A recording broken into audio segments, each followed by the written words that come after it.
Routine can be comforting. It's the rhythm of daily life. But when that rhythm is disrupted, it's often a loved one's instinct that senses something is wrong.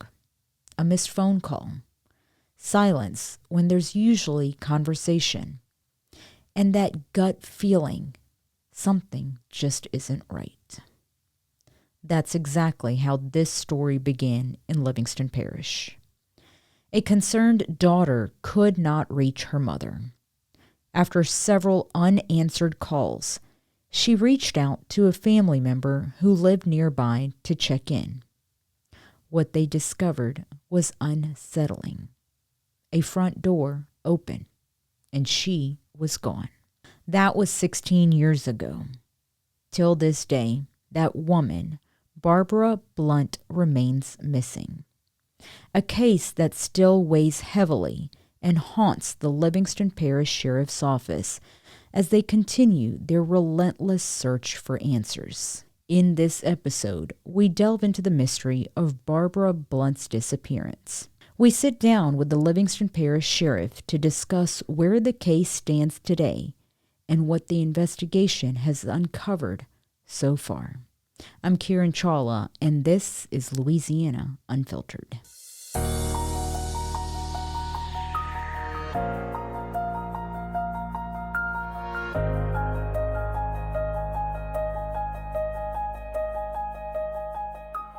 Welcome back, everybody. Sheriff Jason Ard, Livingston Parish, thank you for joining us. It's always good to be here. So let's get right to it. We're going to talk about a case where a then 58-year-old woman, she has now been missing for 16 years. Correct. Let's start from the very beginning. Barbara Blount, take us back to May the 2nd, 2008. So May the 2nd, 2008 it's a day that that not only haunts the Blount family, but as well as the Livingston Parish Sheriff's Office. It's one of our only unsolved, which we believe murder, she's been missing and for a long time. But on that morning, we received some information or phone call that from family members that Miss Barbara was missing, and that led us to start looking at the area, going to her house. And at the same time, we had a person actually recovered and found a car, which winds up being her car, right down the road on a little gravel road, which was kind of a hunt club road. I think it was referred to as number 7. Young man found the car. The keys were actually on the road right behind the car. The car was kind of about 30 yards up in the woods. And the biggest thing that we were dealing with at the moment, not only trying to put all this together, so now you have 2 crime scenes. You have the car located down the road. You have her home where she was last seen by her family. And Mother Nature is not helping us because it is pouring down raining. So it makes it really difficult to look for evidence, especially when you're in a wooded area. And then you're at our home. Inside is fine, but outside looking for any type of evidence sometimes can be very difficult and very challenging.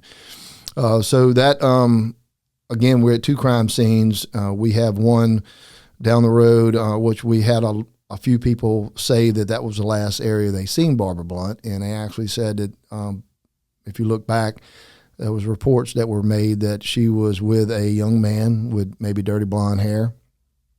And so we put her photo out, and that was the information we received by a couple of different people driving by. They remember seeing her and a young man. To fast forward that piece of evidence, we actually, myself and my chief detective, went to the locations of these witnesses that seen Barbara Blount. And after speaking with them and actually looking at the person that found the car and his mother, who resembled Barbara Blount to us, that we feel like that's who we seen was not actually her. It was probably her, this young man that called it in, said, "Hey, I found the car on Hunt Club Road. His mother went out there. Okay. And so, and that's common. Look, you driving by, if you're not, you get a glance at somebody. And so we believe, we don't ever rule everything out 100%, but I feel in the high 90s that that was not her that was seen. After interviewing and talking to the witnesses and looking at the evidence, that we pretty sure that wasn't Barb Blount. So back up for me.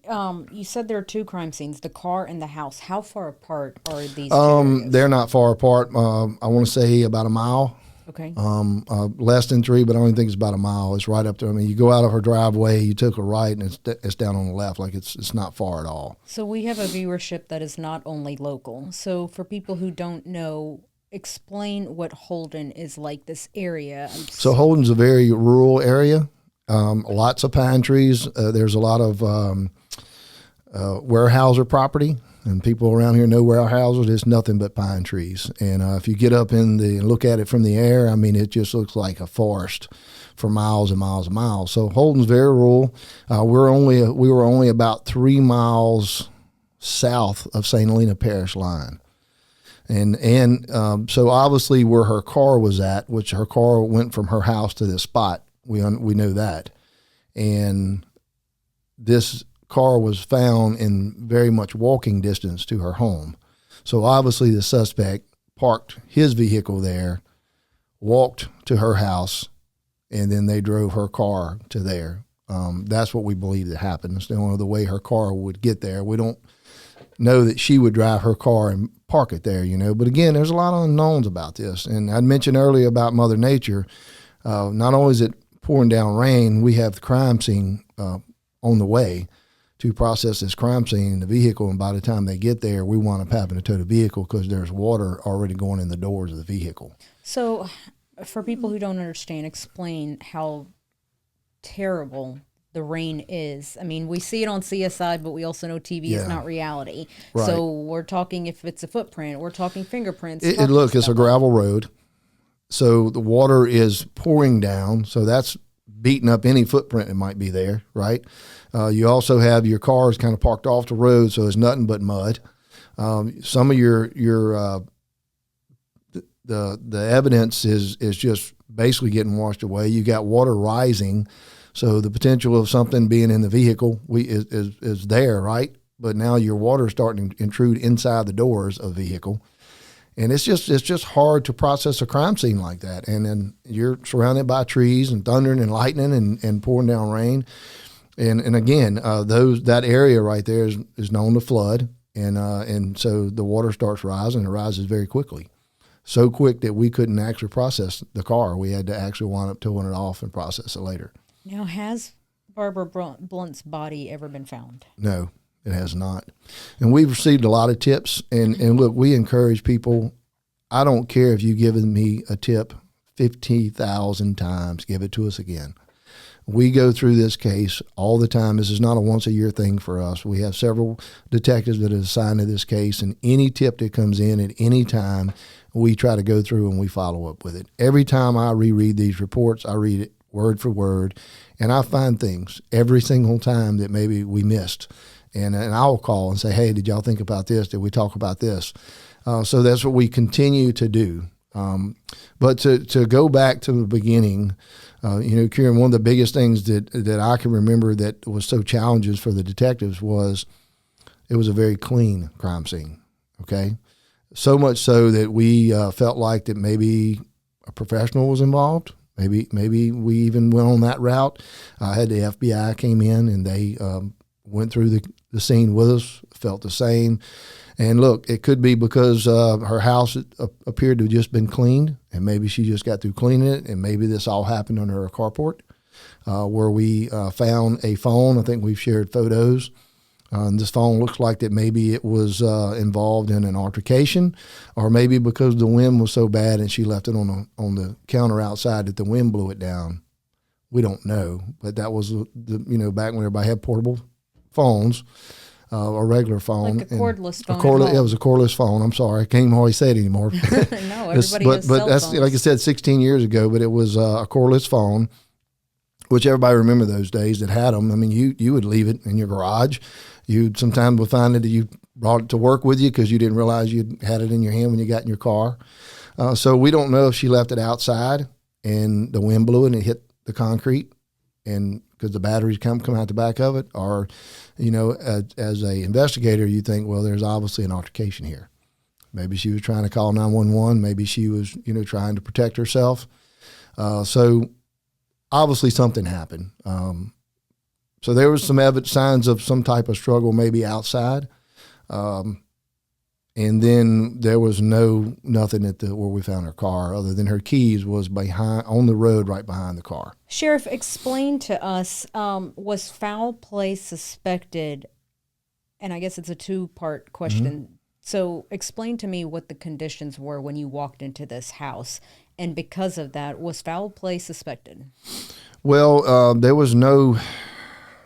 I mean, look, anytime we work anything with a missing person, we always look at it as possible foul play. You have to. And the longer they're missing, obviously, the more concern you get. So we have to start in the very beginning. So we knew it wasn't right. You could tell by some of the family members, she was very routine in a lot of her stuff as far as what she did every day and phone calls and things of that nature. So her vehicle being down the road on a gravel road was obviously very suspicious. She's nowhere to be found. You have a telephone that, makes you think of certain things. You have a house that's very, very clean.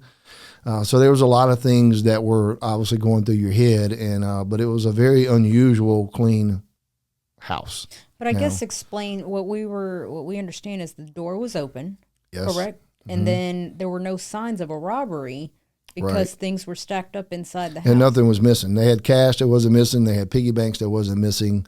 They had a lot of things that they were all in place, intact. And it was like she kept her house, she kept it clean. And, so it just wasn't really a big lead to go off of. And again, let's go back to 2008. We had technology, we had cell phone technology, but not like we do today. So you couldn't just turn a cell phone on back in 2008 and track it to everywhere it's been like you can today. So it was challenging on that part of it. However, you still just got to process everything. Walking around again outside, you're dealing with the rain, and that is, again, people don't understand how difficult it was having to deal with a storm. So there was the person that actually went to the house first was a nephew of hers that was called by the family and asked to go check on her. He's the one that actually found the door open and wasn't kicked in or anything. He was able to lock it when he left because she wasn't home. Found the phone, said the phone like it fell down or something, which was very suspicious. And then this young man found the car right down the road. So that's kind of where we were at with it. And again, you got to process the crime scene, and then you start asking questions to neighbors, start knocking on doors, start talking to family members. And at the time, and at all times, everyone's a suspect until you solve this. And so you take tips very seriously. You have to look at their family. You have to.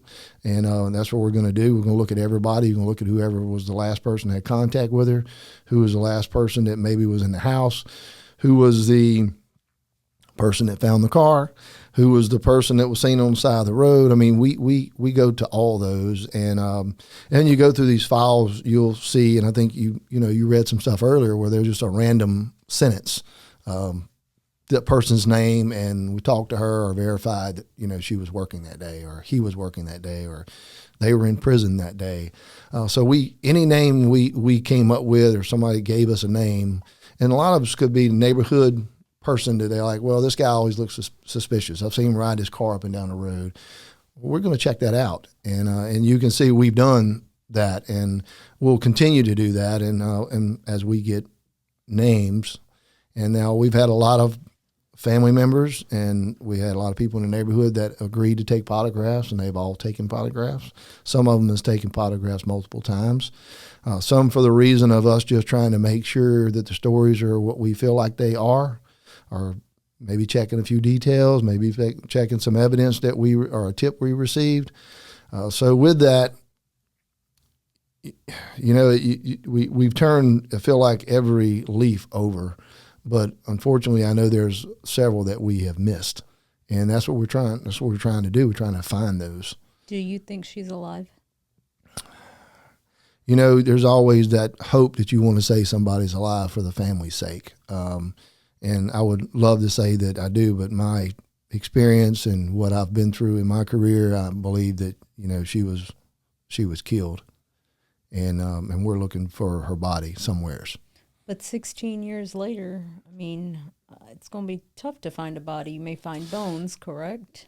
You may, but you know, that's a crime scene that we haven't been able to find yet, and I think it's going to have a lot of evidence. And look, technology today is a whole lot better than it used to be. So I've always said, you know, it's really nice to have a community that works with you, and a lot of the time all we need is a name. And just with a name, we can get a lot accomplished. Just with one crime scene, we can usually get a lot accomplished. Sometimes you don't. I mean, this was just one of those cases that was really tough. I mean, we had everything going against us. You know, we don't know if this was a hired deal. I hadn't ruled that out. Somebody hired her. We know that, and I'm not scared to talk about it, we know that her and her family was involved in a very large lawsuit that pertained to a company that was set to lose a lot of money. Her family has made that very well known. We've checked that area and went that route. We've questioned a lot of people on that side of it. We've had people give us information that maybe some family members were involved. And so we have given polygraphs. We have checked that. And nothing turns up? Nothing turns up. You know, we put out a while back that we have gotten some really good leads. Those leads are still being worked on. And understand, I hope that people can appreciate that between 2008 and 2024, it's a lot of difference when it comes to technology and the way you process evidence, the way you receive information and just go through stuff. And it's been challenging as we do uncover some things that we think is giving us a lot more direction, and maybe a few suspects we didn't know we had. But just trying to verify that has just been a very long, somewhat exhausting process. Very challenging, but it's not going to be unreachable. It's just going to take us a little time to do it. Talk to me about how the fact that even now that it's been 16 years, it is a lot harder to trace specific things such as bank records or whatnot. Talk to us about that. Yeah, I mean, so you go and just say we want to get some information from, Hancock Whitney. I mean, how many times have they changed back and forth? And so you go to these banks and they've changed. Some of them have records, and then we have these, laws that allow you to destroy records after so long, right? So when you're trying to go through people's bank records and things of that nature, it can be pretty difficult. And again, today's technology is great and it helps us a whole lot, but we don't need today's technology. We need it. Well, we kind of need it, but we need to connect with 2008. And so that's what is, and look, and sometimes it's just that we may get these records from a bank and it may be fill up your office right here, stacked full of paper.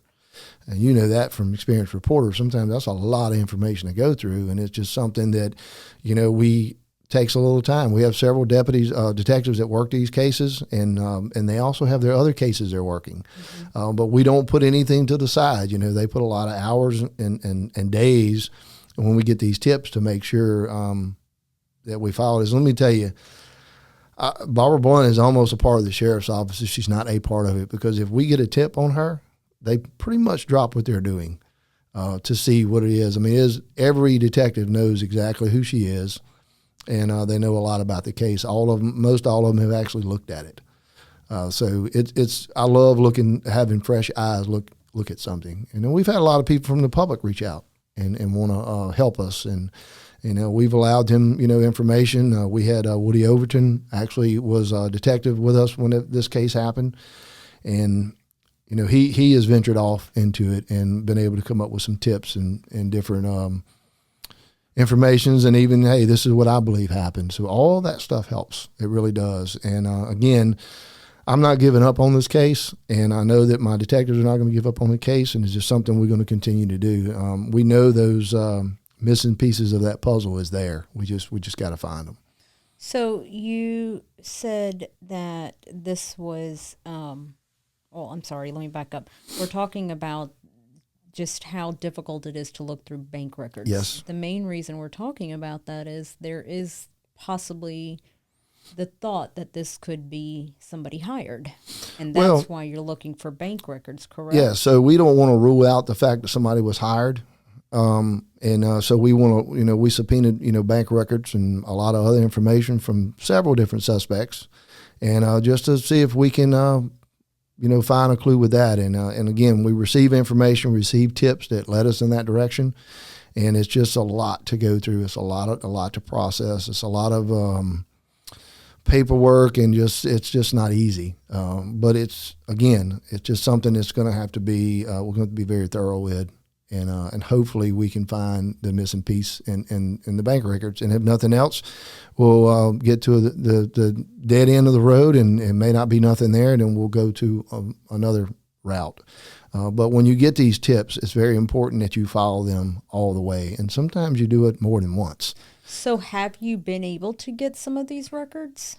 Oh, yeah. We have recovered a lot of different, we've gotten bank records. We've gotten people's time cards. I mean, we have gotten a bunch of stuff just to look. If your name is listed as a suspect, we're going to have to go back and find out where were you that day. And we found some that were, like I said, we've had names that came up. They were actually in prison.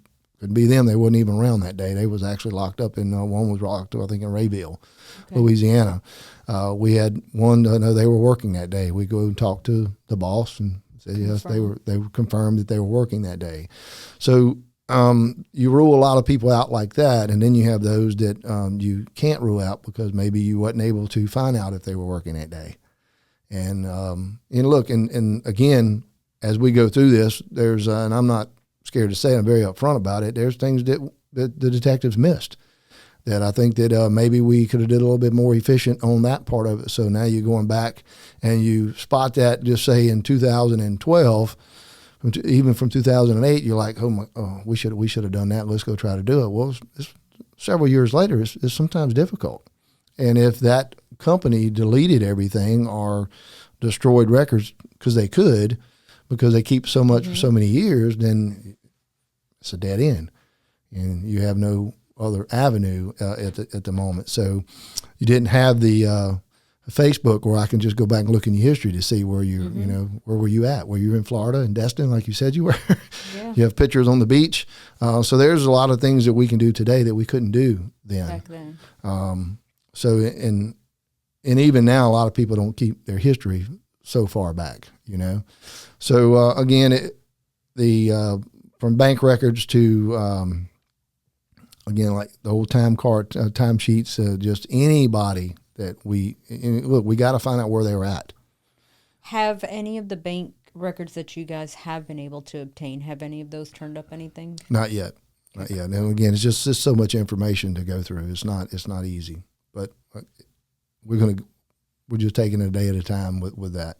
When we first started, you said this is one of the unsolved murders. Mm-hmm. Or is it being investigated as a murder? Or as yes, I've always said that, and I'm not trying to say anything to upset a family member or whatever. I'm going off of my experience, my gut, my true feeling is that I feel like that's what we're working here. Now you technically don't have a murder until you have a body.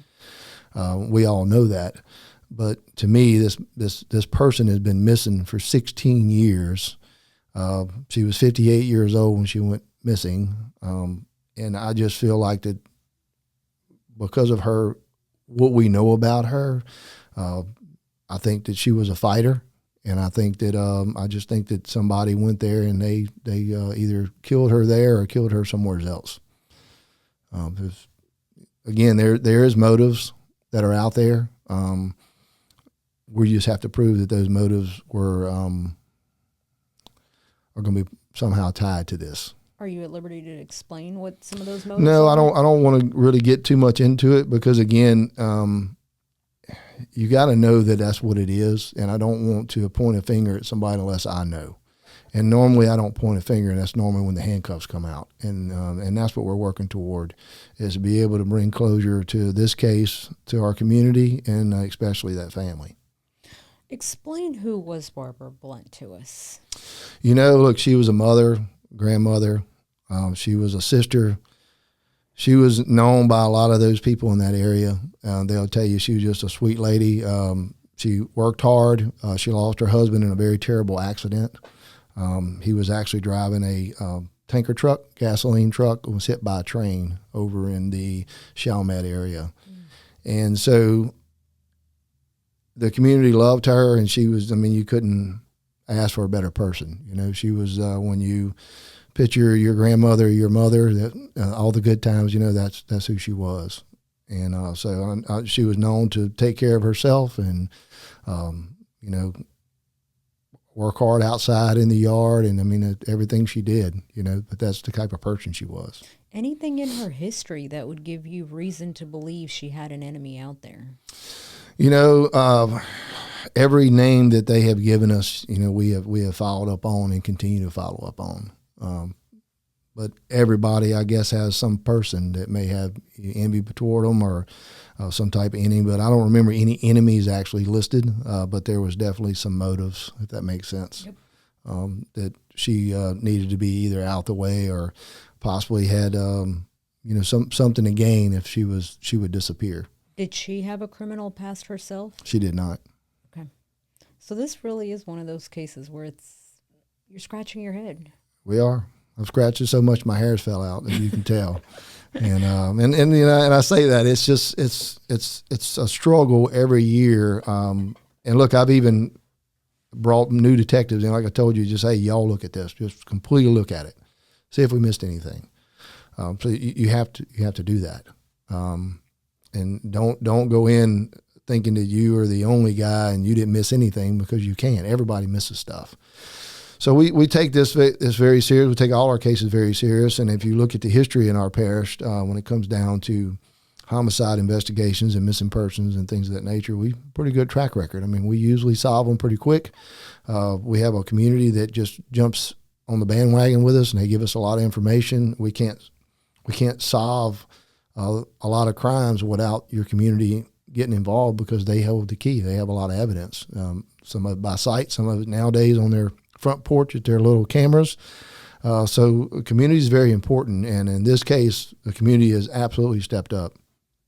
They've given us tons of information, and they continue to give us those tips. A lot of them come in toward, around the anniversary, which is, May the 2nd, like we said earlier. And we always do a story on it. And thank you for doing this. And a lot of our news stations will come out of that day just to remind people. So it's been really nice to know that they want to get involved and they still care to put this information out. So I guess, Sheriff, when you're telling us that even till this day, tips are continuing to come in, as everybody who's listening to this podcast, or just your viewership out there, what does that mean? So we get tips a lot, and a lot of them are the same tips. We still get tips on, somebody seen her on the side of the road. We get, tips that will say that, have you looked at this person? And yeah, we looked at it. Have you looked at this person? Yes, we've looked at that person. But those tips a lot of times will come in, again, like I said, in the anniversary. It is some of the same tips, but every now and then you get some new information, something that you haven't heard. And you have people that, too, will give you tips that sometimes are confused with another crime. That happens. But we encourage those tips to come in. Like I said earlier, I don't care if you've given it to me 15,000 times. Give it to me again. And we want those tips so we can go back and review our file and look at it again. And so any tip that comes in, we take serious. So that's what I mean by they continue to call in. Some of it's the same. Some of it's the same people. And, hey, we looked at this, whatever, we want you to look at it again. And sometimes they may give us some new information with it. Well, we found out that maybe she wasn't there. She was supposed to be here. So those are the type type of information we get. And sometimes we'll just get names. Hey, look at this person. And even like in your case files, I want you to be able to talk to our viewership and tell them you had 2 specific cases where in one case a skull and some small bones were found. Yes. You guys chased that tip down. We did. I mean, look, anytime we find, and unfortunately that's happened in our parish, and not only here, other parishes will reach out to us and say, hey, look, y'all have any missing persons? So yeah, we have a couple. One particular, Miss Barbara Blount, and they said, well, what was the year we found some bones? And so it's not just here, it's there, but we also have found some here. We found some in Lake Marpaw, which we was sent off to LSU, which they came back, and historical people, they're over 200 years old. We had talked about earlier, we believe it may be connected to a possible burial ground in that area of Lake Marpaw. So anything that's over 200 years old, that's not it. you had one in Pike County as well in Mississippi. Right. But that did not turn out to be her either. Right, it did not. Talk to me about the incident, and this is in reading everything, the case that in Tennessee, where someone thought they even saw her. You guys even chased something as simple as look, that we've had a couple that will call and say, look, we seen your interview, we looked at it, we seen your case and this picture, we think we've seen this woman, and we go, and we've sent detectives there, and we've had to work with other agencies. So we get those tips a little bit, not so much like we used to. But when it first happened, we got a lot of tips in other areas that we had to go and chase down. Being a reporter. Sightings is what it was, basically. Okay. Being a reporter, I now know that you don't have to have a body. Mm-hmm. You can have circumstantial evidence, and maybe this is more of the prosecution side of it, right. But you can have circumstantial evidence to proceed yes. with an investigation. So I guess our viewership, if they don't know where the body is, but maybe they have some information, how important can that be? It's extremely important, because you don't have to have a body. You just need the evidence to prosecute a person. It just depends on what the evidence is. And so we have lots of cases that have been prosecuted without a body. So no, our great hopes is we get a body, because, we want whatever we can get, right? But if there's somebody out there that has information and think, well, I have all this information, but I don't really know where a body is, and I don't know if they're going to take me serious, and I don't know if they really going to get a conviction out of it, let us give it to us. Let us work through this. Let us see if you have something that can help us actually make an arrest and prosecute somebody. So we believe that somebody has that. And no tip is too small. And no tip is too small. Obviously, they can call you guys, the Livingston Parish Sheriff's Office. We have an app. If you haven't had it, please download it, the LPSO app. We have an area where you can actually give anonymous tips. And if you don't want to call us directly, you can call our partners at Crime Stoppers, who have been huge in this. Crime Stoppers has always been there for us, and they are embedded in this case. They actually had a deck of cards that they came up with, which was pretty interesting. And this deck of cards was the only deck of cards that you can buy if you were an inmate in prison through their commissary. And then on these cards were different cold cases, not just Barbara Blount, but she was one of them. Mm-hmm. And they had other cases, and we would receive a lot of information from these prisoners, and they would, look at something and say, I know that, or you might have the person that actually did it, and just seeing that face may give them what they need to maybe even want to confess. We've had that happen. And Crime Stoppers also came out with a kiosk machine that went in a couple of different areas in our state. One was in our Livingston Parish courthouse right by the courtroom, and we actually had Miss Barbara Blount on it. Just anything we could do to get her message out, her face out there, and hopefully somebody knew or knows something, because I know they do. And again, we just want that information. Well, to our viewership, I guess we'll strongly urge, if you know anything, you hear it 100 times. You see something, say something. And in this case, just because you don't know where a body is, don't let that stop you. Don't let it stop you, right? Make sure you speak up, even if it's been 16 years. My heart still goes out to that family, because if that was my mother, if that was my aunt, any immediate family, yeah, I'm going to wake up every morning, but my first thought's going to be, Where are they? Yeah, it is. I mean, it's just something we want this family to have closure. We really do. And like you said, you'd want it, I'd want it, and we work every day trying to get them that closure. And we really need our community working with us in this case to try to get that closure. And and the family needs it, but I think our community needs it too. And you said this is the only unsolved murder in Livingston Parish. No, there's some that go back. We have a couple more way before my time that we have had a few tips on, and we'll go and look at. But this one here is the most, I guess, recent one we have when you go back into history. The other ones are a lot older. So we have a few, but not many. Well, once again, if you know anything, say something. You see something, say something. You can report it to the Livingston Parish Sheriff's Office. You can report it on the app. You can call Crime Stoppers. You can call Crime Stoppers anonymously, 225-344-STOP. And Sheriff Ard, we appreciate your time to come on and explain this case. And we pray that maybe one tip. It's coming. It's going to happen. And it's just one of them things that I have a lot of faith in that we're going to get the information we need. It's there. So I don't give up on things like this, and I feel like our office is the same. I know they are, and it's just that we're just looking for that piece of that puzzle, and it's coming. So I pray that those people that were involved or somebody who's involved knows that, and somebody's sitting on some information that's going to come to us soon. And we also, again, we have some evidence that we're very close to uncovering, I believe, that's going to help us as well. Well, please come back and keep us updated if that does happen. We'll do. Thank you for coming on. To our viewership, thank you for listening. And as always, we will see you on the next episode of Louisiana Unfiltered.